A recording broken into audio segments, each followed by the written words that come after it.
Mae darllen yn sgil allweddol sy'n para am oes. Mae darllen yn galluogi plant i fod yn greadigol, yn uchelgeisiol, yn hyderus ac yn llawn empathi. Wrth i'ch plentyn ddechrau darllen yn annibynnol, gall eich anogaeth chi gyfoethogi ei siwrnau ar hyd llwybr darllen. Mae awnelod darllen ag ymestyn gorwelion a thanio chwilfrydedd, ond mae hefyd yn ymwneud â phethau ymarferol o ddydd i ddydd, fel defnyddio restr siopa neu ddilyn cyfarwyddiadau. Dyma rai awgrymiadau a fydd yn annog eich plentyn i fwynhau darllen. Byddwch yn esiampl. Caiff darllen a chariad at ddarllen ei meithrin gan amgylchedd y plentyn a rai o'i gwmpas. Ceisiwch ddarllen ar goedd gyda'ch plentyn. Does neb yn rhy hen i ddarllen yn uchel. Siaradwch am ddarllen.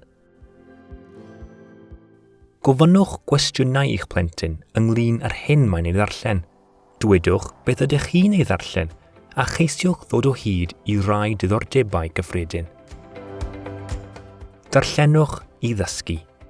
Fe fydd yna bethau na fyddwn yn ei deall yn syth. Mae hyn yn wir yn achos plant ac oedolion fel ei gilydd.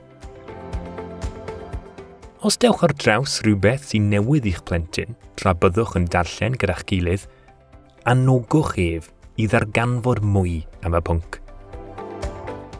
Dewis llyfrau i'w darllen. Mae yna lu o lyfrau a chynnwys ar gael, ac fydd gan bob unigolyn ei chwaith ei hun a'i hoff bynciau. Beth am fynd i lyfrgell a dewis ambell lyfr gyda'ch gilydd? Manteision llesiant sy'n perthyn i ddarllen. Gall darllen leddfu pryder a gofid emosiynol, a gall agor drysau ar gyfer siarad am bynciau anodd.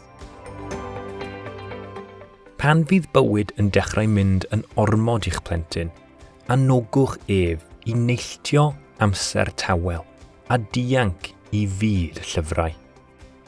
Trwy roi'r awgrymiadau hyn ar waith, bydd modd i chi annog cariad ar ddarllen heddiw, yfori a thu hwnt.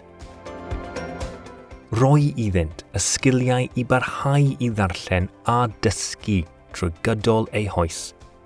Sicrhau ei bod yn unigolion hyderus sy'n barod i fyw bywydau gwerth chweil.